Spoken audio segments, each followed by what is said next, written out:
வணக்கம். வாழ்க வளமுடன், வாழ்க வையகம்.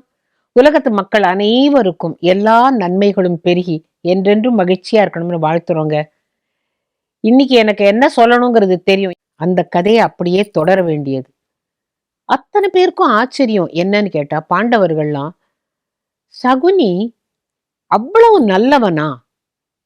நீங்க அதுக்கு விளக்கமே சொல்லலையே கிருஷ்ணா அப்படின்ன பொழுது, இல்லை, பீஷ்மர் நல்லவரா அப்படின்னு கேளு, நான் இல்லைன்னு சொல்லுவேன். ஏன்னா அவரால தான் சகுனி இப்படி ஆனான். தன்னுடைய வாழ்வியலை மாற்றிக்கொண்டான். நல்ல மாமாவா இருந்திருக்கலாம். நார்மலா இருந்ததுனாக்க அவன் பாட்டு இருந்திருக்கலாம். பீஷ்மருக்கு காதுல விழுந்த செய்தியை கேட்டு ஒரு மன்னனை கொன்று, மன்னனுடைய மகன்களை கொன்று, அதுவும் யாருக்கும் தெரியாம பாதாள சிறையில் வைத்தது அக்கிரமம் இல்லையா? அவர் நல்லவரா உங்களுக்கு தோணலாம். ஆனா நல்லவர் இல்லை. சரி, சகுனி நல்லவனானா அவனும் நல்லவன் இல்லை. அவன் நல்லவனாக இருந்திருக்கலாம். நல்ல மாமாவாக இருந்திருக்கலாம்.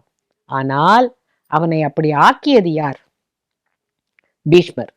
அந்த பீஷ்மர் மேல இருந்த வஞ்சத்தினால அவன் என்ன பண்ணிட்டான்? இந்த பக்கமும் இந்த 100 பேரையும் உடம்பு பூரா விஷமா ஆக்கி இவங்களை பாண்டவர்களை எதிர்ப்பது மட்டுமே அவங்களுடைய குறிக்கோளாக ஓரொரு நேரத்திலையும் செஞ்சான். சரி, திரௌபதி துகில் உரிவதற்கு காரணம் சகுனியா கேட்ட பொழுது கொஞ்சம் எல்லாருமே முழின்னு முழிச்சாங்க. இப்போ துரியோதனன் என்ன சொன்னான்? எனக்கு பகடையில் நான் வல்லவன் அல்ல, என்னுடைய மாமா அவர் ஆடுவார்னு சொன்னான். திருதராஷ்டிரன் என்ன பண்ணியிருந்திருக்கலாம்? எனக்கு ஆசையே தவிர, ஆனா எனக்காக கண்ணன் தாயத்தை உருட்டுவார்னு சொல்லியிருந்தாருன்னா இது நடந்திருக்குமா?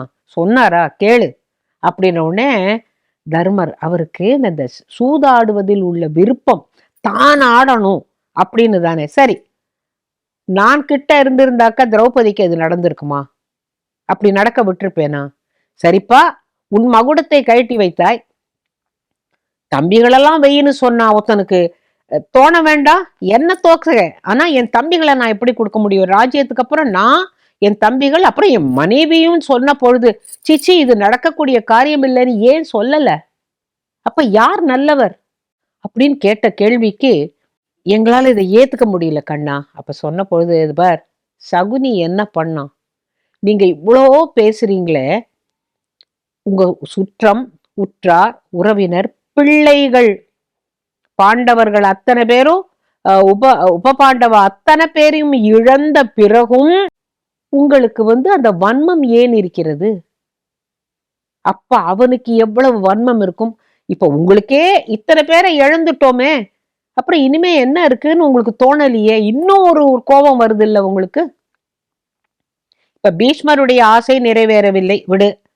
அவர் நினைச்சது வேற, நடந்தது வேற. ஆனா சகுனியனுடைய ஆசை ஓரளவுக்கு நிறைவேறிற்றா இல்லையா? உங்க 2 பேரையும் எப்படியானு பிரிச்சு சண்டை போட வச்சு கடைசியில் அவன் இறந்தது யார் கையால் அப்படின்னு கேள்வி கேட்டுட்டு விட்டுட்டார். அப்ப பாண்டவர்களும் பேசுறாங்க, திருதராஷ்டிரன் எல்லாருமா கலந்து பேசும்போது, ஓ, அப்ப பீஷ்மர் அந்த முதல் இடத்துக்கு அவர் தகுதி இல்லை போல இருக்கு. ஏன்னா அவன் ரகசியத்தையும் சொல்ல மாட்டேங்கிறான் கண்ணன், ஆனா ஏதோ ஒண்ணு இருக்குன்ன பொழுது நகுலன் என்ன சொல்றான்? இந்த பாருங்க, யாரும் வாயை திறக்க வேண்டாம், கண்ணன் சொன்னா அது சரியாதான் இருக்கும், ஆகையினால முதல் பாகத்தை சகுனிக்கே தருவோம் அப்படின்னு எல்லாரும் அரைகுறை மனசோட திருதராஷ்டிரன் தவிக்கிறான், கூடவே கூடாது, கூடவே கூடாது அப்படின்னுட்டு. அப்ப கண்ணன் சொல்றான் ஒரு காரியம், சகுனியை விட நீங்கள்லாம் நல்லவங்களா அப்படின்னு ஒரு கேள்வி. கண்ணன் இந்த மாதிரி பேசுவாரு யாரும் எதிர்பார்க்கல. முதல்ல திருதராஷ்டிரனை கேட்கிறார், ஏன் துரியோதனனை கொன்றதற்காக நீர் பீமனை அணைத்து நொறுக்கி கொல்ல விரும்பவில்லையா? நான் அங்க இரும்பு தூணை வைக்காவிட்டால் என்ன ஆயிருக்கும்? நீர் கொல்ல ஆசைப்படவில்லையா பீமனை? நீர் நல்லவரா? அப்படி கேள்வி கேட்ட உடனே யார் யார் நல்லவர்கள் நீங்க சொல்லுங்க. இப்ப பீமன் தன்னுடைய மனைவி கூந்தலில் ரத்தத்தை பூசிக்கணுங்கிறதுக்காக துரியோதனனை அடிக்கணுமா? போரில் ஜெயிக்கிறது எப்படி? பொண்டாட்டிக்காக ஜெயிக்கிறது எப்படி? அப்ப இவன் நல்லவனா? அப்படின்னு ஒத்தொத்தரையும் கையை நீட்டி காட்டுகின்ற பொழுது ஒத்தருக்கும் பதில் இல்லை. அப்ப முதலிடம் ஏன் சகுனிக்கு கொடுக்க கூடாது? அப்ப நீங்கள்லாம் நல்லவரா? தர்மர், நீங்க பொய்யே சொல்ல மாட்டேன், அந்த யானையை பத்தி அஸ்வத்தாமா குஞ்சரகன்னு சொல்லலையா? சொல்ல சொன்னா மாட்டேன், அது என் தர்மத்துக்கு புறம்பானதுன்னு சொல்லலையே. சொல்லுன்னா சொன்னீங்கல்ல. நீங்க நல்லவரா? நீங்க நல்லவரா? சகுனியை விட நல்லவரா? சகுனியை விட நல்லவரா? அவன் ஒரு தபஸ் தான் அவனுடைய வாழ்க்கை. வாழ்வியல் என்ன? என்னை வேறறுத்த அத்தனை பேரையும் பூண்டோடு அழித்து விடுவேன். இதுதான் நான் அப்பாக்கு கொடுத்திருக்கிற சத்தியம். என் கால் போனால் என்ன, என் வாழ்வு போனால் என்ன? வாழ்வு போகல, அவனும் கல்யாணம் பண்ணிட்டு அவனுடைய பிள்ளையும் போர்ல இறந்தான், அது வேற விஷயம். ஆனால் அவன் அந்த குறிக்கோளுக்காகவே வாழ்ந்து குறிக்கோளையே மனசுல வச்சுட்டு இருந்து என்ன பண்ணினான்னு கேட்டா, மனசுல சதா சர்வதா கிருஷ்ணனை நினைச்சான்.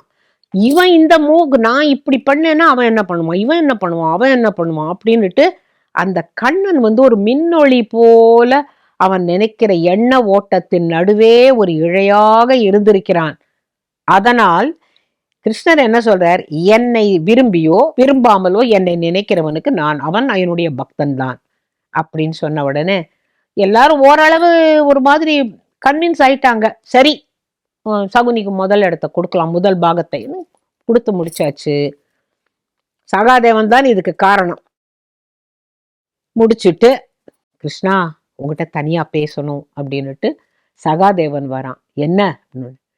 நான் தான் சகுனியை அடிச்சேன், கொன்றேன், ஆனா நீ சொன்னது நியாயம்தான், எனக்கு படுது.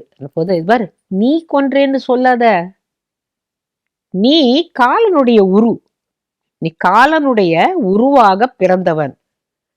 அவன் தன்னுடைய லட்சியத்தில் ஓரளவு எல்லாவற்றையும் நிறைவேற்றிய பிறகு காலனாகிய நீ அவனுடைய உயிரை எடுத்தாயே தவிர அவன் இன்னும் உயிரோட இருந்திருந்து ஒண்ணு சாதிக்க வேண்டியது ஒண்ணும் இல்லை. அவன் என்ன நினைச்சானோ அத்தனையும் சாதிச்சுட்டான்.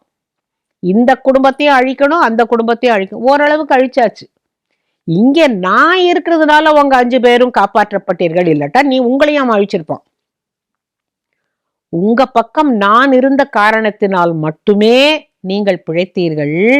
சகாதேவா, நீ காலனின் ஆகையினால் அவனுடைய கருத்துக்கள் எல்லாம் நிறைவேறிய பிறகு, பீஷ்மரெல்லாம் விழுந்த பிறகு, அவனுடைய பஞ்சம் தீர்ந்த பிறகு காலனாகிய நீ ஒரு காரணனாக இருந்து அவனை கொன்றாய். அவ்வளவுதான், நீ புரிஞ்சுக்கோ. நீ அவனை கொல்லல, காலம் அவனுக்கு வரவேண்டிய நேரத்தில் கரெக்டாக வந்தது. ஆக மொத்தம் சகுனியை போல ஒரு குறிக்கோளுக்காக, லட்சியத்திற்காக வீர மரணம் அடைந்தவன் யாருமே இல்லை அப்படின்னு சொன்ன பிறகுதான் சகாதேவன் சொன்னானா, கண்ணா நீ எப்போதுமே தப்பு சொல்ல மாட்டேன், நீ சொன்னா அது சத்திய வாக்குங்கிறத நான் புரிஞ்சுக்கிறேன். மற்றவங்களுக்கு மனசுல ஏறித்தோ ஏறலையோ அப்படி சொல்லாத சகாதேவா. உனக்கு குழந்தைகள் இல்ல, சுற்றம் கிடையாது, உறவினர் கிடையாது, 5 பேர் தனியாக நிற்கிறீர்கள். இன்னுமா அவனை பத்தி நீங்கள் தப்பா பேசணும்? யோஜனை பண்ணிப்பாரு. இத்தனை பேரும் இழந்துட்டு நிக்கிறோமே, நம்ம எதுக்கு சகுனியை பத்தி பேசணும்னு நினைக்காம இன்றும் இப்பவும் உங்களுக்கு அந்த காழ்ப்புணர்ச்சி பொங்கி கொண்டிருக்கிறது தேவையா? ஒரு நல்ல மனிதனுடைய உள்ளத்தில் களங்கமே இருக்கக்கூடாது. நீ அதை ஒன்னால் உனக்கு தான் புரியும், மற்றவர்களுக்கு புரியாதுன்னு கண்ணன் சொன்ன பொழுது, இந்த கதை இது பாரதத்து கதையா நம்ம பார்க்க கூடாது. எத்தனையோ குடும்பத்துல தாயாதி சண்டைகள், அண்ணன் தம்பி சண்டைகள், சொத்து தகராறு, 3 தலைமுறைக்கு முன்னால இருந்து நாங்க பேசுறது இல்லை, இதெல்லாம் நம்ம பண்றோமே, கடைசியில யார் எதை எடுத்து கொண்டு போக போகிறார்கள்? ஊர்ல இருக்கிற வீடு என்னோடது, அண்ணன் தம்பி சண்டை, அந்த வீடு கோர்ட் கேஸ்ல கிடக்கு. சரி, அவர் மறைஞ்சிட்டார், அடுத்த தலைமுறை இன்னும் சண்டை, இன்னும் சண்டை, இன்னும் சண்டை. அப்புறம் அதுக்கும் அடுத்த தலைமுறைகள் யாருக்குமே எங்க வீடு இருக்குன்னே தெரியாது. இப்போ இது தேவையா? அந்த வீட்டை யாராவது மேலுலகத்திற்கு எடுத்து செல்ல முடியுமாங்கிற யோஜனை வந்தா, ஏன்பா நம்மளுக்குள்ள எதுக்குப்பா தகராறு, பொதுவுல வித்துடுவோம், உனக்கு பாதி உனக்கு பாதி, இல்லையா உனக்கு ஜாஸ்தி எனக்கு கொஞ்சம், அப்படி எடுத்துப்போன்னு யாரும் எடுத்துக்கொள்வதில்லை. அன்னைக்கு மகாபாரத போர் எப்படி நடந்ததோ அதே மாதிரி போர் நம்மிடையே இன்னும் நடந்து கொண்டிருக்கிறது. உறவுகளில் முறிவு இல்லையா? ஏன்? இந்த மாதிரி கதைகளை கேட்கிற பொழுது ஆனானப்பட்ட பீஷ்ம பிதாமகர் அதுல விஷ்ணு சகஸ்ரநாமத்தை நமக்கு தந்தவர் இப்படியெல்லாம் இருந்தாலும் அவருடைய வாழ்க்கையிலும் ஒரு களங்கம் இருக்கிறது அப்படிங்கிறத வெளிச்சம் போட்டு காட்டுறதுதான் மகாபாரதம். அது வந்து கண்ணனால் சொல்லப்படவில்லை. அதுதான் அங்க ஒரு ஆச்சரியம்.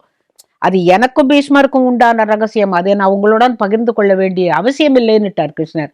நான் வந்து இந்த கதை என்னன்னு தெரியணுமே, ஏன் சகுனி கெட்டவனானான், அவனுக்கு கையில ஏது எலும்பு, அந்த தாயக்கட்டை மட்டும் அவன் சொன்னதை எப்படி கேட்கும் அப்படிங்கறத நேயர்களாகிய நீங்கள் தெரிந்து கொள்ளணும். அதனாலதான் இதெல்லாம் சிலதெல்லாம் இப்படி இந்த புதர விலைக்கிட்டு உள்ள என்ன இருக்குன்னு பார்ப்போம். அப்பதான் அங்க ஒரு பழம் இருக்கும். அது போல இதெல்லாம் லேசா ஒதுக்கிட்டு பார்க்கின்ற பொழுது மகாபாரதத்துல எப்பேற்பட்ட உண்மைகள், எப்பேற்பட்ட அற்புதமான விஷயங்கள் இருக்கு. நாம அதுல இருந்து என்ன கத்துக்கலாம் அப்படிங்கறதுதான் முக்கியம்.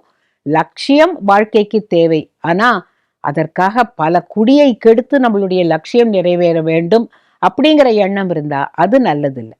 லட்சியம் நல்ல லட்சியமாக இருக்கட்டும். நிறைவேறுவது தன்னால் நிறைவேறும். எப்பொழுதும் அதற்கு இறைவனை நினைத்து கொண்டே இருந்து விட்டால், கண்ணன் பிடித்தோ பிடிக்காமலோ அவனை நினைச்சிட்டோம்னா அவன் காரியத்தை சாதித்து தருவான். இதுதான் பாட்டம் லைன். இதுதான் நாம புரிஞ்சுக்க வேண்டியது. மகாபாரதத்துல பல கதைகளை பார்த்துட்டு வரோம். இது ரொம்ப ஒரு அழகான கதை. பீமனால் ஒருத்தருக்கு சாப விமோச்சனம் கிடைச்சது அப்படிங்கிறது ஒரு நல்ல ஒரு சுவாரஸ்யமான ஒரு கதை. மத்தியந்தனர் அப்படின்னு ஒரு முனிவர் இருந்தார். அவருக்கு மழன் அப்படின்னு ஒரு மகன். அவன் சின்ன வயசுல இருந்தே, அப்பா தபஸ் பண்ணினாக்க முக்தி கிடைக்குமா, தபஸ் பண்ணினா அது பண்ணலாமா அப்படின்னு கேட்ட பொழுது, இது பாரு, தபஸ் எல்லாம் பண்ணினா ஓரளவுக்கு தான் உயர முடியும், சிவ வழிபாடு பண்ணினால் நேரா முக்தி அப்படின்னு சொல்லிடுற. அந்த மழன் என்ன பண்றான், என்ன பண்ணணும்ப்பான்னு பாரு, புத்த புதிய பூக்களை பறித்து சிவனுக்கு பூஜை பண்ணினேன்னா அவ்வளவு விசேஷம் அப்படின்னு சொன்ன உடனே, சிறுவன் தானே, உடனே செடி மரத்துல எல்லாம் ஏறி அவங்க பூவெல்லாம் பறிக்க ஆரம்பிச்சான். அவனுக்கு மரத்துல ஏறி பழக்கம் இல்லை. தில்லைவனம்ங்கிற இடத்துக்கு வந்த உடனே அங்க மரத்துல எல்லாம் ஒரேடியா பூவை பார்த்தான். கிடுகிடுன்னு ஏறினான், பறிச்சான். ஆனா சில பூவுல ரத்தம். என்னடான்னு பார்த்தா இவ உடம்புல கீறின ரத்தமே. ஐயோ, ரத்தம் எல்லாம் பட்டா சாமிக்கு போடக்கூடாது. அப்புறம் இருட்டிலேயே போய் இந்த வண்டெல்லாம் சுத்தி அது எச்சல் பண்ணிடும், அதுக்கு முன்னால போய் பறிக்கணும்னு சொல்லிட்டு வெடிகாலம்பரம் 2:30 மணிக்கெல்லாம் மரத்துல ஏறி பூவை பறிச்சு கீழே எல்லாத்தையும் கொண்டு பார்த்தாக்கா பாதி பூ அழுகல். அப்போ பார்த்தான், ஐயோ, நான் சிவனுக்கு நிறைய நல்ல பூ போட்டு பூஜை பண்ணாதானே எனக்கு முக்தி கிடைக்கும் அப்படின்னு சொல்லி இந்த மழன் மனசுல ஒரு பெரிய கலக்கம். அவன் பார்த்தான், சரி அப்பா கிட்ட கேட்டு இனிமே பிரயோஜனம் இல்லை அப்படின்னு சொல்லிட்டு சிவனுக்கு தபஸ் பண்றான். கண்ணை மூடிண்டு, எனக்கு வந்து நல்ல பார்வை வேணும், எனக்கு வந்து மரம் ஏறுற மாதிரி கை கால்லாம் வேணும் அப்படின்னு உடனே சிவபெருமான் அந்த சிறுவனுடைய ஒரு தபஸுக்கு இறங்கி, உனக்கு என்ன வேண்டும் என்று நீ கேட்கிறாய், எனக்கு சிவ பூஜை பண்ணணும், சரி அதுக்கு நான் என்ன பண்ணணும், எனக்கு ராத்திரியில கண்ணு தெரியணும், பகல்லையும் கண்ணு தெரியணும், ராத்திரியிலையும் கண்ணு தெரியணும், அப்புறம் நான் மரம் எல்லாம் ஏறுறதுக்கு வசதியா இருக்கணும், இந்த இந்த இந்த கை காலை வச்சுன்னு ஏறினா இங்கெல்லாம் கீறி ரத்தம் வருது, பூலெல்லாம் ரத்தம் படுறது, வண்டு வந்து எச்சல் பண்ணிடுது, நான் புனிதமான பூக்களை சிவனுக்கு அர்ப்பணிக்க விரும்புகிறேன். உடனே சிவன் சொன்னாரா, சரி மரம் ஏறணும்னா உனக்கு புலி கால் தரேன், சரியா, புலியோட கண்களையும் தரேன், ஆக மொத்தம் நீ வந்து எப்ப வேணா மரத்துல ஏறிக்கலாம், எந்த மரத்துல இருந்து எந்த மரத்துல வேணா தாவிக்கலாம் போ அப்படின்ட்டாராம். அதுல இருந்து அவர் மழன்கிற பேர் போய் வியாக்ர பாதர். வியாக்ரம் அப்படின்னா புலி. புலிய போல கால் அவருக்கு, மரத்துல ஏறுறதுக்கு, பிடிச்சுட்டு ஏறுறதுக்கு நகம்லாம் இருக்கும் இல்லையா, அவருக்கு கால் மட்டும் புலிக்கால், கண் புலிக்கண். மத்தியந்தனர்கிட்ட இந்த மழன் கேட்கிறான், அப்பா சிவன் கிட்ட நான் வரம் வேண்டி பாரு, இந்த புலிக்காலும் புலி கண்ணும் கிடைச்சிருக்கு அப்படின்ன உடனே, இது பாரு, நீ ஒரு நல்ல குரு கிட்ட போய் ஆசிரமத்துல இருந்து அவர்கிட்ட பல விஷயம் கத்துக்கணும், உன்னை துர்வாச முனிவர்கிட்ட அனுப்புறேன் அப்படின்னு சொன்ன போது, சரி அப்படின்னு போய் அவர் கேட்கிறார், என்ன உனக்கு புலிக்காலு கண்கள்லாம் ஒரு மாதிரி இருக்கு அப்படின்ன பொழுது, ஆமா நான் சிவன் கிட்ட வரம் வேண்டி மரத்திலேருந்து நல்ல பூவெல்லாம் பறிக்கணுங்கிறதுக்காக இந்த மாதிரி புலிக்கால் கிடைச்சிருக்கு, ஆனா இந்த காலை வச்சுட்டு உனக்கு நடக்க கிடக்க கஷ்டமா இல்லையானா, இல்லையே எனக்கு கஷ்டமாவே இல்லையே அப்படின்னு சொல்லிட்டாரு அந்த வியாகரபாதர். ஒரு நாளைக்கு துர்வாசர் வழிபாடு பண்ணிட்டு இருக்கும் பொழுது கமண்டலத்துல நீர் வச்சு அவர் கண்ணை மூடிக்கொண்டு தியானத்துல இருந்து இந்த தண்ணீர் விடுவதற்காக பார்த்த பொழுது, அங்க அவசர அவசரமாக வந்த வியாகரபாதர் கால் பட்டு கமண்டலம் கீழே கவிழ்ந்துடுது. கவிழ்ந்த உடனே அந்த தண்ணீர் துர்வாசர் மேல தெரிச்சது. தெரிச்ச உடனே கண்ணை திறந்து பார்த்து ஒரே கோபம். துர்வாசருக்கு தான் எல்லாரையும் விட கோபம் ஜாஸ்தி. பட்டுன்னு சாபம் கொடுத்துருவார். நீ என்ன, நான் உனக்கு சொன்னேன் இல்லை இந்த காலை வச்சுட்டு. எனக்கு தெரியாமல் குருவே, கால் லேசா பட்டுடுத்து. லேசா பட்டாக்க இவ்வளவு தண்ணியும் கொட்டுமா, நீ புலியாவே போ அப்படின்னு சொல்லி சாபம் போட்டுடுற. ஐயோ, நான் புலியா போய் என்ன பண்ணுவேன் அப்படின்னு. நீ காட்டுல சுத்தின்று, அப்ப எனக்கு சாப விமோச்சனம். அப்ப அவர் சொல்ற, நீ காட்டுல சுத்தின்னு இருந்தாலும் நல்ல காரியத்தை பண்ணு, புலியாவே சுத்தின்று, பஞ்ச பாண்டவர்கள் வரும் பொழுது உனக்கு சாப விமோச்சனம் போ அப்படின்னு கோச்சுன்னு சொல்லிடுற. உடனேவே அவர் புலியாக மாறி அந்த ஒரு கானகத்தில் சுத்துன்னு திரிஞ்சு அங்கேயே என்ன வேட்டையாடுறதோ. அதாவது பாருங்க, ஒருவன் மனிதனாக இருக்கிற பொழுது இருக்கிற உணவு இல்ல, ஒரு மிருகமான பிறகு அவரை அடிச்சு ஒட்டச்சுதான் சாப்பிட்டுக்கிட்டு இருந்திருக்கிறார் எதையோ. அப்ப காட்டுல சுத்தி வரும்போது ஒரு இடத்துல ஒரு ஒரு கிருஷ்ணர் விக்கிரகம், விஷ்ணுவுடைய விக்கிரகம் இருந்துதான். உடனே அந்த புலிக்கு அந்த பூர்வ ஜென்ம வாசனை இருந்ததுனால அப்படியே போய் இறை தேடி சாப்பிட்டுட்டு வந்து மற்ற நேரத்துலலாம் இந்த விஷ்ணு விக்கிரகத்தையே சுத்திட்டு இருக்குமா, அப்படியே படுத்துக்குமா. அப்புறம் போய் எங்கேயானு சாப்பிடுமா, இந்த விஷ்ணு விக்கிரகத்துக்கிட்டேயே இருந்திருக்கு. இப்படி காலங்கள் ஓடிவிட்டன. அப்ப பாண்டவர்கள் வந்தாங்களாம். அங்க வந்த பொழுது திரௌபதி பாக்குறா, என்ன இங்க வந்து ஒரு விஷ்ணுவுடைய அழகான விக்கிரகம் இருக்கிறது, நான் போய் தண்ணி கொண்டு வந்து இதுக்கு அபிஷேகம் பண்றேன்னு சொல்லிட்டு இவ தண்ணி எடுக்க போகும்போது இறை தேடி போன புலி திரௌபதியை பாக்குறது. அவளை பிடிக்க வரும் பொழுது காப்பாத்துங்க காப்பாத்துங்கன்னு ஓடி வந்துடுறா. இவ வந்த உடனேவே பீமனால் அந்த புலி கொல்லப்பட்டது. உடனேவே அவர் பழைய உருவத்துல வந்து, நல்ல வேளை எனக்கு சாப விமோசனம் கிடைச்சது, பீமா ஒன்னாலதான், அது ஏற்கனவே சொன்னார் எங்களுடைய துர்வாசர் அப்படின்னு சொன்னதுனால, ஐயோ சுவாமி நான் உங்களை கொன்னுட்டேனே அப்படின்னு. நீ என்ன கொல்லல, என்னுடைய புலி அவதாரத்தை தான் கொன்னு இருக்க. இப்போதான் நான் வியாகரபாதனாக இருக்கு, நான் திருப்பி என்னோட குருகிட்ட போறேன், உன் கையால் எனக்கு ஒரு சாப விமோசனம் கிடைக்கணும்னு இருந்திருக்கு. நீங்க எல்லாரும் என்ன காரியம் நினைச்சு வந்தீங்களோ எல்லா காரியமும் நல்லா நடக்கட்டும் அப்படின்னு ஆசீர்வாதம் பண்ணாராம். ஆக மொத்தம் வியாகரபாதருக்கு பீமனால் ஒரு சாப விமோசனம்ங்கிறது ஒரு ஒரு கிளைக்கதையில் கிளைக்கதை. அதைத்தான் நான் உங்களோட பகிர்ந்துக்கிட்டேன். இந்த வியாகரபாதர் பத்தி ஒரு சின்ன பின்குறிப்பு. வியாகரபாதருக்கும் பதஞ்சலி முனிவருக்கும் சிவபெருமான் நர்த்தனமாடி காட்டினார் தில்லையில் அப்படிங்கிறது பாரம்பரியமான கதை. சரி, அப்ப அந்த பதஞ்சலி யாரு? இப்ப வியாகரபாதர் யாருன்னு சொல்லியாச்சு. மத்தியந்தனருடைய மகன் மழன், மழனுக்கு புலிக்கால் வேண்டி பெற்றதுனால புலிக்கால் முனிவர்ங்கிறது வியாகரபாதர், புலிக்கால். அத தமிழ்ல வந்து புலிக்கால்னு சொல்றோம், வியாகரபாதர். இந்த பதஞ்சலிங்கிறது யாரு அப்படின்னு கேட்டாக்க, ஒரு நாளைக்கு ஆதிசேஷன் மேல மகாவிஷ்ணு படுத்துட்டு இருக்கிறார். படுத்துக்கும் பொழுது அப்படியே சிலிர்த்து போச்சான் மகாவிஷ்ணுக்கு. என்ன என்ன என்ன என்ன உங்களுக்கு என்ன காட்சி பார்த்தீங்க, இப்படி உடம்பு உங்களுக்கு அப்படியே ஆனந்தத்துல அப்படியே கனத்து போச்சு, என்னால தாங்க முடியலையே, என்னது அது உங்களுக்கு அப்படின்ன பொழுது, இல்ல பரமேஸ்வரன் ஆடிய ஆட்டத்தை நான் கண்முன்னால் பார்த்து கொண்டிருந்தேன், என்ன அறியாமல் என்னுடைய உள்ளம் கனத்து விட்டது, அவ்வளவு சந்தோஷமா இருந்தது, மகிழ்ச்சியினால் பூரித்து விட்டேன் அப்படின்னாராம். அப்படின்னா எனக்கு அந்த நாட்டியத்தை பார்க்கணுமே அப்படின்னு கேட்டாராம். ஆதிசேஷன் கேட்டாராம், எனக்கு அந்த நாட்டியத்தை பார்க்கணுமே. அதுக்கு என்ன, நீ போய் தில்லைவனத்துல அவர் ஆடுவார், போய் பார் அப்படின்னு சொன்னதுனால ஆதிசேஷன் எடுத்த அவதாரம் தான் பதஞ்சலி முனிவர். இப்ப யோக சூத்திரம் எல்லாம் எழுதியிருக்கிறாரே அதே பதஞ்சலி. இடுப்பு வரைக்கும் மனிதர், அதுக்கு கீழே அவருடைய பாம்பு உருவம். இவர் எப்படி புலிக்கால் முனிவரோ அவர் பதஞ்சலி பாம்புக்கால் முனிவர். ஆக இவங்க ரெண்டு பேருக்காகவும் ஈசன் நர்த்தனம் ஆடினார் அப்படிங்கிற அது ஒரு பெரிய கதையில ஆதிசேஷன் விரும்பி ஆசைப்பட்டு வந்து அரனுடைய ஆட்டத்தை கண்ட இடம் தில்லை. இந்த தில்லை சிற்றம்பலத்துல இன்னும் ஒரு அற்புதமான ஒரு விஷயம், அங்க இன்னொரு ராஜா இருக்காரு. இங்க நடராஜா, கோவிந்த ராஜாவும் அங்கதான் இருக்கார். கோவிந்த ராஜானா படுத்து கொண்டிருக்கும் மகாவிஷ்ணு, இங்கே ஆடிக்கொண்டிருக்கும் இறைவன். அது திருச்சித்திரக்கூடம்னு பேரு அந்த அந்த சந்நிதிக்கு. இது தில்லை அம்பலம், பொன்னம்பலம்னு பேரு. ஒரு பர்டிகுலர் இடத்துல நீங்க நின்று பார்த்தீங்கன்னாக்க கோவிந்தராஜாவும் தெரிவர், நடராஜாவும் தெரிவர். அது ரொம்ப பேர் அங்க பார்க்க மாட்டாங்க. இங்க பார்த்துட்டு கும்பிட்டுட்டு போயிடுவாங்க, அங்க பார்த்துட்டு கும்பிட்டுட்டு போயிடுவாங்க. இல்லை, அந்த ஒவ்வொரு இடத்தில் நின்று பார்த்தால் 2 ராஜாக்களையும் பார்க்கலாம். நீங்க சிதம்பரத்துக்கு போறதோட முக்கிய காரணமே என்ன தெரியுமா? இந்த 2 ராஜாக்களையும் பார்த்தால் நீங்க ராஜா மாதிரி இருக்கலாம் அப்படின்னு சொல்லுவாங்க. இந்த கதையெல்லாம் உங்களுக்கு பிடிச்சிருக்கும்னு நினைக்கிறேன். எங்களுக்கு தெரியப்படுத்துங்க தயவு செய்து.